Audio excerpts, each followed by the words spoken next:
आप सबको मेरा प्यार भरा नमस्कार। आज की हमारी कहानी का शीर्ष है तीन साधुओं की कहानी।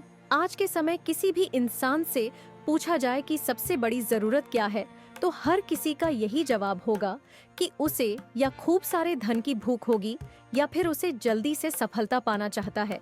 लेकिन कोई भी इनसे परे प्रेम और आनंद की प्राप्ति की कामना नहीं करता है। तो चलिए आज इसी सोच पर आधारित तीन साधु की कहानी बताने जा रहे हैं, जो कि हमें जीवन की वास्तविक सच्चाई को बताता है। एक बार की बात है, एक औरत अपने घर से निकली। उसने घर के सामने सफेद लंबी दाढ़ी में तीन साधु महात्माओं को बैठे देखा।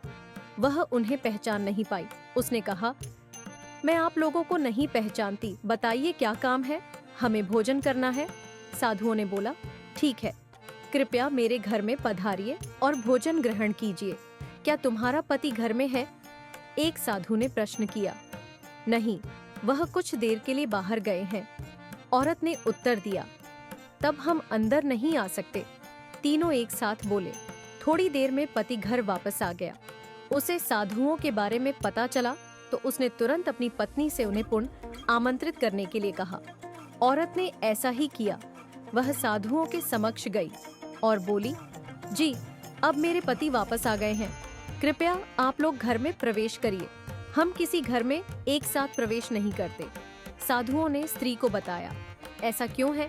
औरत ने अचरज से पूछा।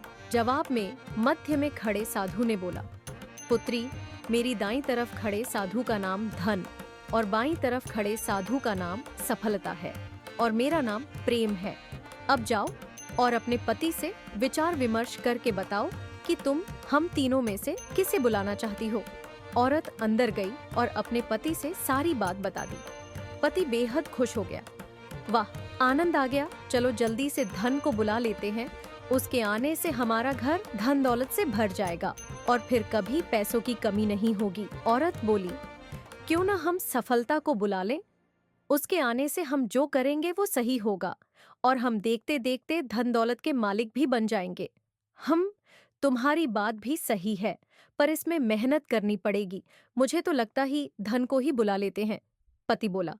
थोड़ी देर उनकी बहस चलती रही, पर वो किसी निश्चय पर नहीं पहुंच पाए और अंततः निश्चय किया कि वह साधुओं से यह कहेंगे कि धन और सफलता में जो आना चाहे आ जाए। औरत झट से बाहर गई और उसने यह आग्रह साधुओं के सामने दोहरा दिया।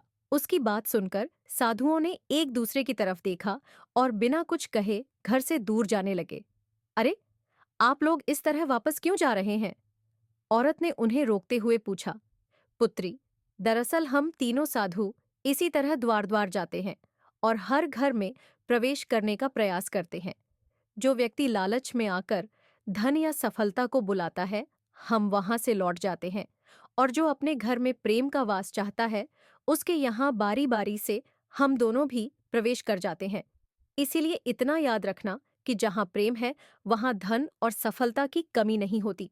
ऐसा कहते हुए धन और सफलता नामक साधुओं ने अपनी बात पूर्ण की। इस कहानी से हमें यही शिक्षा मिलती है कि यदि इंसान लालची न होकर निस्वार्थ भाव से दूसरों के हित और आनंद की कामना करता है, तो निश्चित ही उसे जीवन की वास्तविक सुख की प्राप्ति होती है।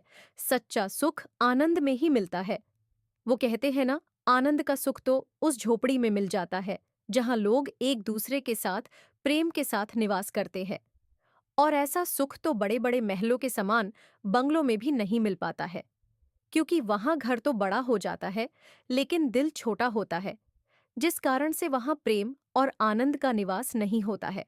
तो आप सभी को यह कहानी बड़ा बनने के लिए तीन साधु की कहानी कैसी लगी, कमेंट बॉक्स में जरूर बताएं और इस कहानी को लोगों के साथ शेयर भी जरूर करें।